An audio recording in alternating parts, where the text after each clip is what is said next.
Hello viewers, কেমন আছেন সবাই? আজকের ভিডিওতে আমি দেখাবো কিভাবে আপনারা ক্যামটাসিয়া স্টুডিও দিয়ে ভিডিও রেন্ডার করবেন। তো আমার নাম দেওমোদার, আপনারা দেখতেছেন Dmtechnic। তো চলুন শুরু করা যাক।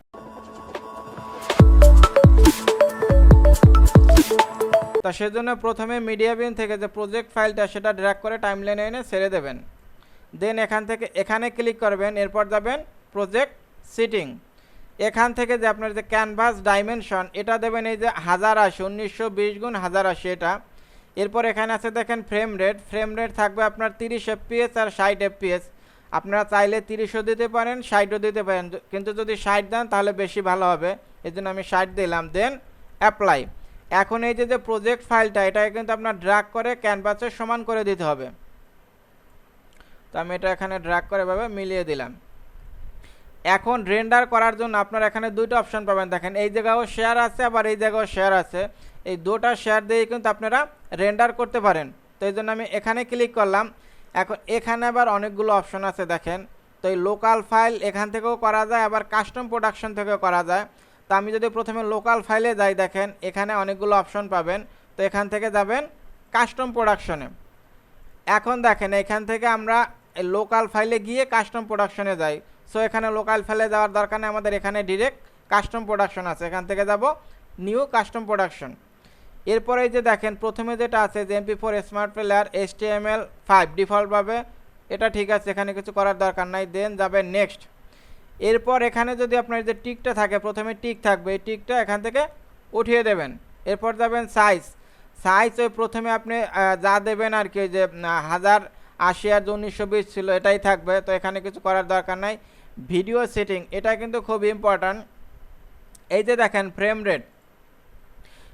রেট আপনি ওই যে প্রথমে যে আমি দিয়েছিলাম 60, এই জন্য এখানে 60 দেবো। আর ওখানে যদি আপনি 30 দেন তাহলে এখানেও 30 দেবেন। আর এখানে যা আছে ঠিক আছে, এখানে কিছু করার দরকার নাই। এখানে একটা বিষয় আছে দেখেন ইনকোডিং মোড, কোয়ালিটি আর বিট রেট, এখান থেকে কোয়ালিটিই থাকবে। আর এই কোয়ালিটিটা আপনি 75% করে দেবেন। এটা কিন্তু 100% করে দিয়ে লাভ নাই, বলছে 100% করলে ওই 75%-এ যা আসে তাই আসে, এই জন্য এটা 75% রাখবেন। এরপরে এখানে কি আছে দেখেন কালার মোড, এখানে আছে HDTV আর আছে NTSC এটাই থাকবে। এরপর অডিও সেটিংয়ের এখানে দেখেন বিট রেট, এখানে কিন্তু অনেক বিট রেট আছে, এটা কিন্তু খুব ইম্পর্ট্যান্ট বিষয়। দেখেন তো আমরা সচরাচর কিন্তু যে গান টান শুনি সেগুলো কি থাকে 128 kbps। এখন 128 kbps হলো মোটামুটি ভালো, কিন্তু আপনারা যদি বেশি ভালো দিতে চান তাহলে এখান থেকে 320 kbps দিতে পারেন। এখন কথা হলো এখানে তো আরও আছে যে আপনারা দেখেন 1024 kbps আছে। এখন কথা হলো আপনি যে মাইক্রোফোনটা ইউজ করেন সেটা যদি অনেক হাই কোয়ালিটির হয় তাহলে আপনারা অনেক বেশি দেবেন, কিন্তু মাইক্রোফোন যদি নর্মাল হয় তাহলে কিন্তু বেশি দিয়ে কোনো লাভ নাই। তো এখানে 320 kbps দিলে অনেক ভালো শোনা যায়। এরপর এখান থেকে যাবেন নেক্সট। এখন এখানে একটা কি বিষয় আছে দেখেন, এখানে আপনার এইটা আপনার কাজে লাগে আর কি, ওয়াটারমার্ক। এখানে যে এখন ইনক্লুড ওয়াটারমার্ক, ধরেন এখানে আপনি টিক দিয়ে দিলেন। টিক দেওয়ার পর এখানে আপনি কি ওয়াটারমার্ক দিতে চান, আপনার লোগোটা যদি দিতে চান তাহলে এখানে যাবেন এই যে অপশনে গিয়ে দেখেন এখানে কিন্তু আবার অনেক সিস্টেম আছে। এখন কথা হলো প্রথমে আপনি কিসের ওয়াটারমার্ক দেবেন সেটা এখান থেকে চুজ করবেন আর কি। ধরেন আমি আমার এখান থেকে একটা লোগো দেই,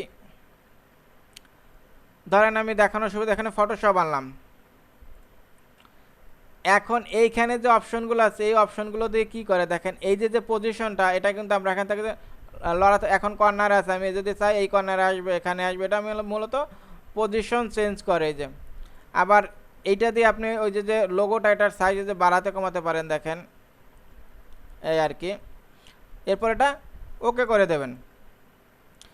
আর যদি আপনি ওয়াটারমার্ক না দিতে চান তাহলে এখান থেকে যেটা উঠিয়ে দিলেই হবে, আর দিতে চাইলে ইনক্লুড ওয়াটারমার্ক দেবেন আর কি, টিক দিয়ে দেবেন। এরপর নেক্সট। এরপর আপনার প্রোডাকশন নেম, মানে আপনি যে এটা যে প্রোডাকশন করবেন ফাইলটার একটা নাম দিয়ে দিতে পারেন। তো আমি দিলাম ধরেন রেন্ডার।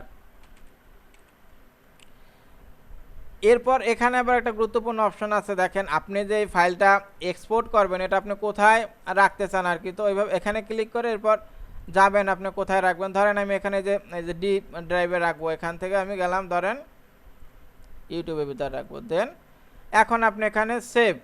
এখন সমস্ত যে সিটিং সেটা কিন্তু কমপ্লিট। এখন রেন্ডার করার জন্য আপনার এখান থেকে ফিনিশে ক্লিক করবেন, তাহলে কিন্তু দেখেন রেন্ডার শুরু হয়ে গেছে। তো এই ছিল আমার ভিডিও।